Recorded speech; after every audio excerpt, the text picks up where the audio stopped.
नमस्कार, मैं हूं मृत्युंजय कुमार झा और बुलेटिन की शुरुआत करेंगे एक बेहद अहम खबर के साथ। और अगर आप नौकरी पेशा हैं, आप सैलरीड हैं और जी बिजनेस इस वक्त देख रहे हैं तो रिमोट आप बगल में रख दें और ध्यान से इस खबर को सुने समझें, क्योंकि ये खबर आपके लिए बेहद जरूरी खबर है। और खबर यह है कि कोरोना के चलते जो डिमांड कम हुई है और जो डिमांड में गिरावट आई है, उसमें जान फूंकने के लिए सरकार एक और राहत पैकेज पर विचार कर रही है। जी बिजनेस की जानकारी के मुताबिक सरकार कुछ समय के लिए टैक्स दरों में राहत देने पर विचार कर रही है। यहां तक तो ठीक है। अब जो मैं अगली लाइन पढ़ने जा रहा हूं, इसको आप बहुत ही गौर से सुने। ये बेहद काम की खबर है आपके लिए। एलटीए, जो भी नौकरी पेशा लोग हैं वो एलटीए से बखूबी वाकिफ होंगे। और जब आपको साल के अंत में एलटीए क्लेम करना पड़ता है तो आपको बहुत माथापच्ची करनी होती है ट्रेवल का बिल इकट्ठा करने में, जुटाने में। तो इसको लेकर खबर क्या है, ये जरा आप ध्यान से सुन लें। खबर ये है कि सरकार एलटीए को सामान खरीदने के लिए टैक्स फ्री कूपन के तौर पर इस्तेमाल करने की मंजूरी दे सकती है। मतलब ये कि अगर आप ट्रेवल नहीं भी कर रहे हैं और अगर आप कुछ सामान खरीद रहे हैं तो उसका कूपन भी अगर आप देंगे तो वो एलटीए में काउंट किया जा सकता है। ये एक बड़ी राहत की बात हो रही है। इस पर डिटेल जानकारी के साथ जी मीडिया संवाददाता मोनिका यादव इस वक्त हमारे साथ जुड़ रही हैं। मोनिका, क्या खबर है, जरा डिटेल में, विस्तार में हमारे दर्शकों को आप बताएं। जी, फेस्टिव सीजन से पहले वित्त मंत्रालय डिमांड को बूस्ट करने पर विचार विमर्श कर रहा है। और मुझे सूत्रों से पता चला है कि ऐसे सेक्टर्स जो कि कोरोना पैंडेमिक से बुरे तरीके से प्रभावित हुए और जो कि जीडीपी का बहुत बड़ा हिस्सा है, वो उसमें कुछ ऐसे तरीकों से डिमांड बूस्ट करना चाहते हैं अभी फेस्टिवल सीजन के दौरान, जो कि बहुत एक अच्छा टाइम होता है जब बहुत सारे जो कंज्यूमर्स होते हैं बहुत ज़्यादा ईगर होते हैं शॉपिंग करने के लिए।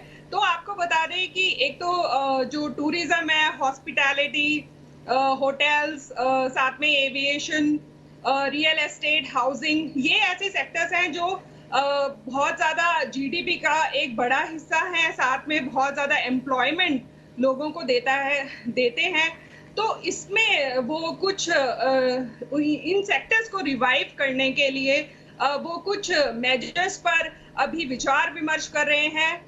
और सूत्रों के अनुसार वो कुछ रेट रैशनलाइजेशन, जैसे indirect tax rate cut, GST rate cut, या फिर सस्ते लोन देने के द्वारा जो है इन सारे सेक्टर्स को वो बूस्ट करने पर अभी विचार विमर्श कर रहे हैं। जी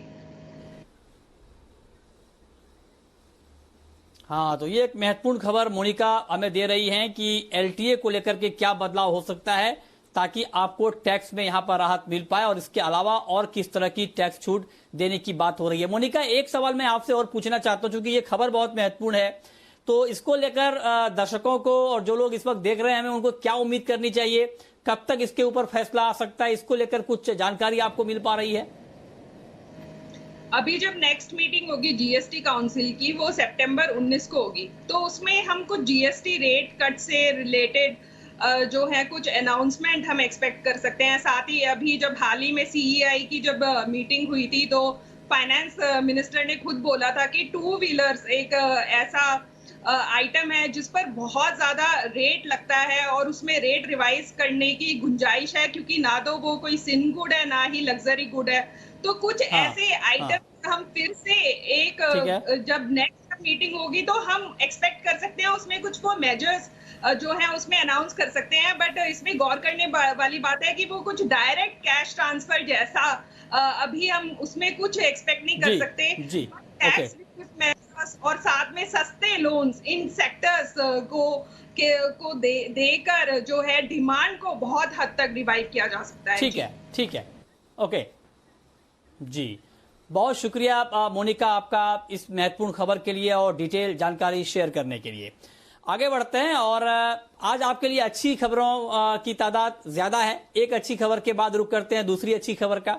और दूसरी अच्छी खबर यह है कि कोरोना काल में अगर आप घर खरीदने का मन बना रहे हैं तो आपके लिए महाराष्ट्र में, हालांकि वैसे बाकी जगहों पर भी अच्छी खबरें आई हैं, इंटरेस्ट रेट कम है, घरों के दाम कम हो रहे हैं, लेकिन महाराष्ट्र में ताजा खबर यह आई है कि यहां पर आपको और बड़ी राहत मिल सकती है।